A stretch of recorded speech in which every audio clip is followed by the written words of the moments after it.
ഈ ചെമ്മീൻ തന്നെ നമ്മൾക്ക് പല ജാതി ചെമ്മീനുണ്ടല്ലേ, വളർത്ത് ചെമ്മീനുണ്ട്, പിന്നെ നല്ല കടലിന്റെ ചെമ്മീൻ തന്നെ പല പല ഫ്ലേവേർഡ് ചെമ്മീനുണ്ട്.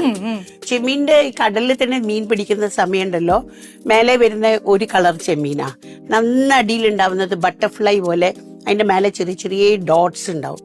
അങ്ങനെ സ്റ്റേജസ് ഓഫ് വാട്ടർ ലെവലിൽ ജീവിക്കുന്ന ചെമ്മീനുകളുണ്ട്. അതാണ് ചില ആൾക്കാർ ചില ചെമ്മീൻ അലർജി എന്നൊക്കെ പറയുന്നത്. അപ്പൊ ഈ ചെമ്മീന്റെ ഫ്ലേവർ ഓൾസോ മാറ്റേഴ്സ്. പിന്നെ നമ്മളിത് ചെമ്മീൻ വാങ്ങാൻ പോകുമ്പോഴേ ഫുൾ ക്ലീൻ ആക്കിയിട്ട് തലയൊന്നും വേണ്ട പറയും. ആക്ച്വലി സ്പീക്കിംഗ് ഇതിന്റെ എല്ലാ ഫ്ലേവേഴ്സ് ഇതിന്റെ ഉള്ളിലാ, തലയില്, ഈ തലന്റെ ഉള്ളില്.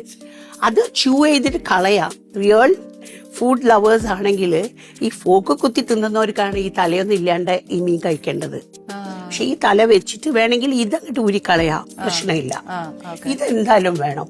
അത് കഴിഞ്ഞതിന്റെ ശേഷം ഇതിലൊരു ചെറിയൊരു ഫ്ലൂയിഡ് ഉണ്ടാവും. ആ ഫ്ലൂയിഡ് വേണമെങ്കിൽ ഞെക്കിപ്പോക്കാം.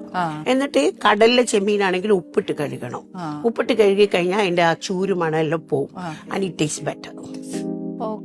വെറുതെ ചെമ്മീൻ ഇങ്ങനെ വാങ്ങി മാത്രല്ല, ആ സാധനത്തെ നമ്മൾ മനസ്സിലാക്കണം. ഞാൻ ഇന്ന് വാങ്ങാൻ പോണത് എന്ത് ചെമ്മീൻ